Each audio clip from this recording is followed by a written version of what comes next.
கோழிக்கூட்டை சேர்ந்த தீபக் என்ற இளைஞரை பொய்யான பாலியல் தொந்தரவு குற்றச்சாட்டை முன் வச்சு அவமதித்து இறுதியில அவர் தவறான முடிவெடுக்கிறதுக்கு தள்ளிய சம்பவத்துல சோசியல் ஆக்டிவிட்டிஸ் செபஸ்டியன் வர்கீஸ் தலைமையில லீகல் ஆக்ஷன் ஸ்டார்ட் பண்ணியிருக்காங்க.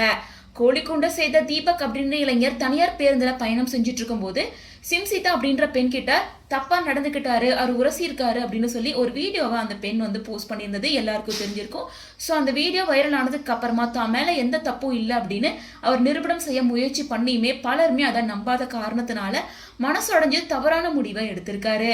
அவர் இறந்து போனதுக்கு முழுக்க முழுக்க காரணம் அந்த பெண் தான் அப்படின்னும், ஸோ அந்த பெண் வெளியிட்ட வீடியோ எடிட் பண்ணப்பட்டது, தீபக் எந்த ஒரு தப்பும் செய்யலை அப்படின்னு பலருமே தீபக்காக குரல் கொடுக்க ஆரம்பிச்சாங்க. ஸோ அந்த பெண்ணுக்கு எதிராக வழக்கறிஞர் ரினேஷ் மூலமா கோழிக்கோடு போலீஸ் நிலையத்துல மனு தாக்கல் பண்ணப்பட்டிருக்கு. குற்றப்பிரிவுல சிம்ஜிதாவுக்கு 10 ஆண்டுகள் சிறை தண்டனையும், மேலும் தன்னோட ஒரே மகனை இழந்து முதுமையில ஆதரவற்ற நிலைமையில இருக்க தீபக்கோட பெற்றோருக்கு சிம்ஜிதா கிட்ட இருந்து 1 கோடி ரூபாய் இழப்பீடு வசூலிச்சு தரணும் அப்படின்னு புகார்ல கடுமையா வலியுறுத்தப்பட்டிருக்கு.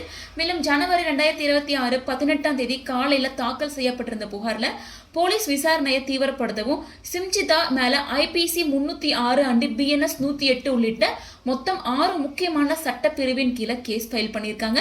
கேரளா போலீஸ் தலைமறைவா இருக்க சிம்ஜிதாவை தேடிட்டு இருக்காங்க. சிம்ஜிதா வெளிநாட்டுக்கு தப்பி ஓடிட்டதா கூட செய்திகள் வெளியாயிருக்கு.